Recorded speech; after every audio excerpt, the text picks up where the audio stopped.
Hello மக்களே! கனடாவில் British Columbia என்ற ப்ராவின்ஸில் வேன்கூவர் இருக்குது. வேன்கூவரில் தான் இந்த தோசா கிளப் இருக்குங்க. சூப்பராக இருக்குது தோசா கிளப். இங்கே நம்ம மைசூர் தோசை, எல்லா மசால் தோசை, எல்லா வகையான தோசையும் இங்கே கிடைக்கும். நான் சாப்பிட்றது வந்து பட்டர் தோசை சாப்பிட்டேன். பட்டர் கீ தோசை சொல்லுவாங்க. எல்லா வகையான தோசையும் இருக்குது. எக் தோசை, நீங்கள் என்ன நினைக்கிற நம்ம ஊரில் கிடைக்கிற எல்லா தோசையும் இங்கே இருக்குது. அப்படியே நம்ம ஊர் டேஸ்ட் இருக்குங்க. செம்மையாக இருக்குது. அதிலும் இந்த ஸ்பைஸியாக கொடுக்குறாங்க. தோசை வேறு லெவலில் இருக்குது. அதே மாதிரி biryani, parotta, chicken fried rice என்ன வேணுமோ இருக்குது. செம்மையாக இருக்குது. ஸோ இப்போ நம்ம ஆர்டர் பண்ண தோசை பாருங்கள். இங்கே பாருங்கள், சாம்பார், சட்னி, கார சட்னின்னு சும்மா செம்மையாக இருக்குது. உள்ளேயும் வந்து அந்த காரத்தெல்லாம் போட்டு எம்மா என்ன ஸ்பைஸியாக இருக்குது. கிட்டத்தட்ட ஏதோ ஆந்திராவில் போய் சாப்பிட்ட மாதிரியே இருக்குங்க.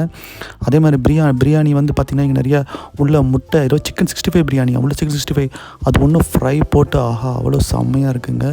அதே மாதிரி அதை முடிச்சுட்டு இங்கே பீரு, அப்புறம் ஜூஸு, அதுக்கான மெனுவும் இருக்குது. இங்கே பாருங்கள், கடை சீட்டிங் அரேஞ்ச்மெண்ட்டும் செம்மையாக இருக்குது. ஒரு ஃபேமிலி வந்தால் சூப்பராக வந்து சாப்பிட்லாம். ஸோ தயவு செஞ்சு நீங்கள்